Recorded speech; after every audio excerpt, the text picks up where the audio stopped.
आप सोच भी नहीं सकते कि अगले एपिसोड में क्या होने वाला है। हाँ दोस्तों, यह वही पल है जब बड़ी घर की छोटी बहू अहाना की जिंदगी पूरी तरह बदलने वाली है और इस बदलाव में आपके होश उड़ जाएंगे। सब कुछ उस समय शुरू हुआ जब अहाना अपने पति अर्जुन के अंतिम फैसले से टूट चुकी थी। समाज की कठोर सोच और अपनी माँ की आलोचना से थककर बस एक ही रास्ता खोज रही थी, अपने आप को और अपने सपनों को बचाना। और यही रास्ता उसे सीधे छोटे मामा के घर ले आया। छोटे मामा, जो वर्षों से बड़े घर की पितृसत्तात्मक और सामंती सोच से दूर रहकर अपनी जिंदगी जी रहे थे, उन्होंने अहाना को अपने घर में सिर्फ आश्रय नहीं दिया, बल्कि उसे एक नया जीवन, एक नया लक्ष्य, आईएएस बनने का सपना सौंपा। अब कल्पना कीजिए, वही बड़े घर के लोग जो अहाना की पढ़ाई और आज़ादी से हमेशा से नफरत करते रहे थे, अचानक उसकी हरकतों पर नज़र रखने लगे। पिश्मोनी और पोल्तू ने जासूसी शुरू कर दी और पता कर लिया कि अहाना अब शोभा बाजार के पास छोटे मामा के घर में रह रही है। यह उनके लिए किसी जीत से कम नहीं था। उन्हें लगा कि अब वे दुर्गा देवी को भरमाकर अहाना को घर की इज्जत नीलाम करने वाली कुलक्षणी बहू साबित कर देंगे।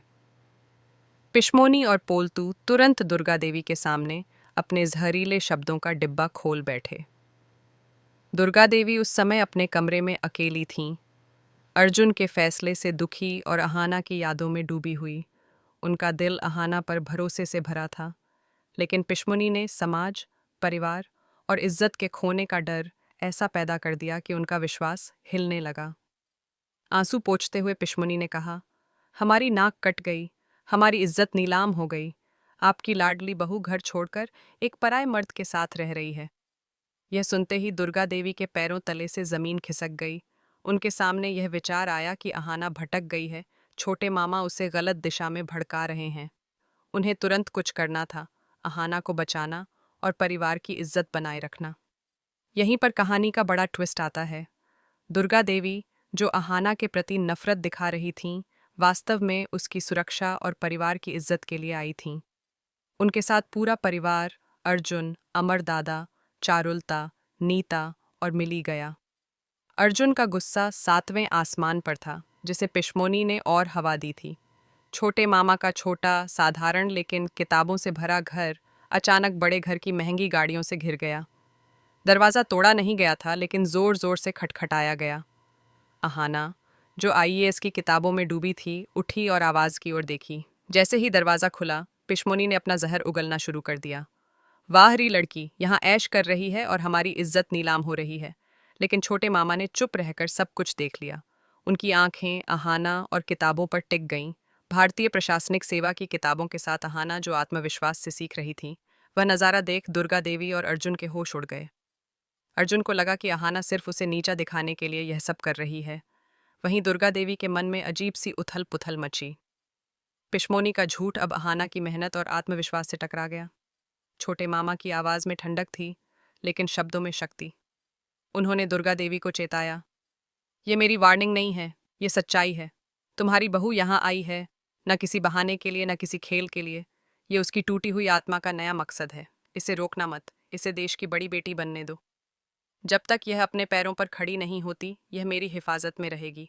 इसे ज़बरदस्ती ले जाने की कोशिश की तो तुम इसे आश्रम की तरफ धकेल दोगी, और मैं वादा करता हूँ, यह लड़की एक दिन तुम्हारे सर को पूरे समाज के सामने गर्व से ऊंचा करेगी।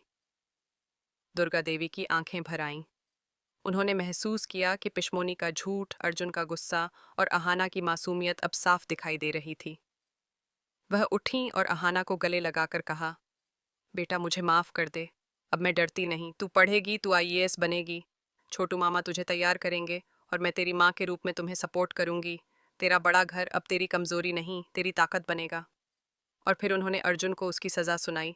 जब तक अहाना आईएएस नहीं बन जाती, तब तक यह परिवार उसकी ढाल बनेगा और अर्जुन सिर्फ दूर से देखेगा। पिश्मोनी और पोल्तू की सारी साजिशें एक पल में ख़त्म हो गईं। चारुलता, नीता और मिली की आंखों में खुशी के आंसू थे, और पिश्मोनी के पीछे खड़ी पारोमिता भी मुस्कुरा रही थी।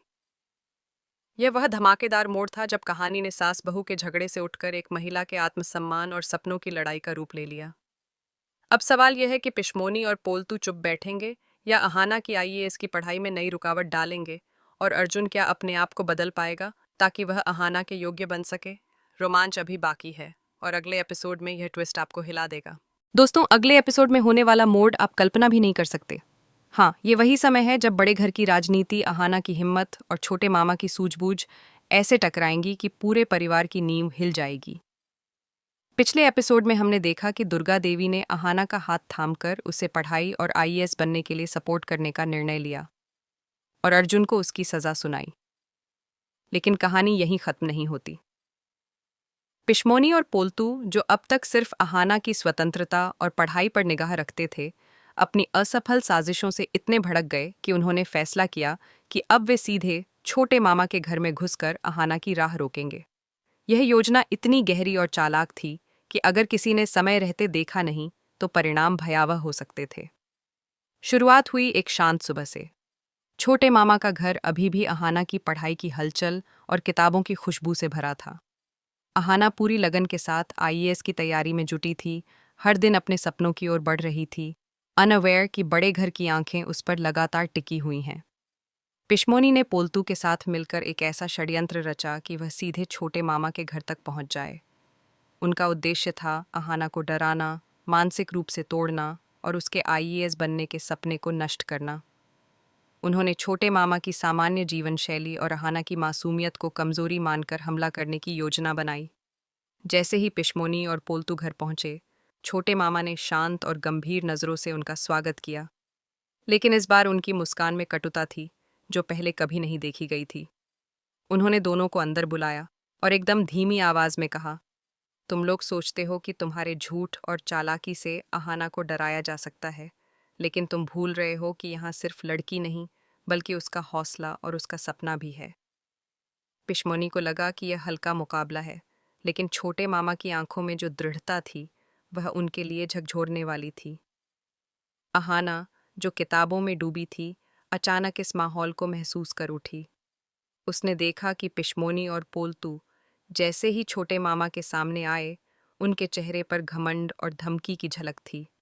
परंतु छोटे मामा ने उनकी हर चाल को सहजता और शांत आत्मविश्वास के साथ परखा। उन्होंने धीरे धीरे कहा, तुम्हारे पास अहाना के खिलाफ सिर्फ आरोप हैं, लेकिन क्या तुमने कभी सोचा कि एक लड़की जो टूट चुकी थी, अपने आप को संभालकर कैसे खड़ी हुई है? यह केवल उसकी मेहनत और हमारी हिफाजत का परिणाम है। यह सुनते ही पिशमोनी का धैर्य जवाब देने लगा। उसने कहा, यह बहाना है, आईएएस की पढ़ाई सिर्फ एक खेल है। हमारी इज्जत और बड़े घर की गरिमा खतरे में है। पर छोटे मामा ने मुस्कुराते हुए कहा, खेल? नहीं, यह खेल नहीं, बल्कि भविष्य का निर्माण है। यह लड़की अपने सपनों को सच करने के लिए काम कर रही है, और अगर तुम उसे रोकने की कोशिश करोगे तो समाज के डर से नहीं, बल्कि तुम्हारी चालाकी से उसे नुकसान होगा। तभी अहाना ने कदम बढ़ाया। उसकी आंखों में पहले जैसी डर नहीं थी, बल्कि अब दृढ़ निश्चय झलक रहा था। उसने पिशमोनी और पोल्तू की ओर देखते हुए कहा, आप चाहे कितनी भी कोशिश कर लें, मैं नहीं रुकूंगी। मैं आईएएस बनूंगी और मेरे सपनों को रोकने वाला कोई भी नहीं होगा। इस पल पूरे घर का माहौल बदल गया। पिशमोनी और पोल्तू के चेहरे पर पहली बार डर झलकने लगा,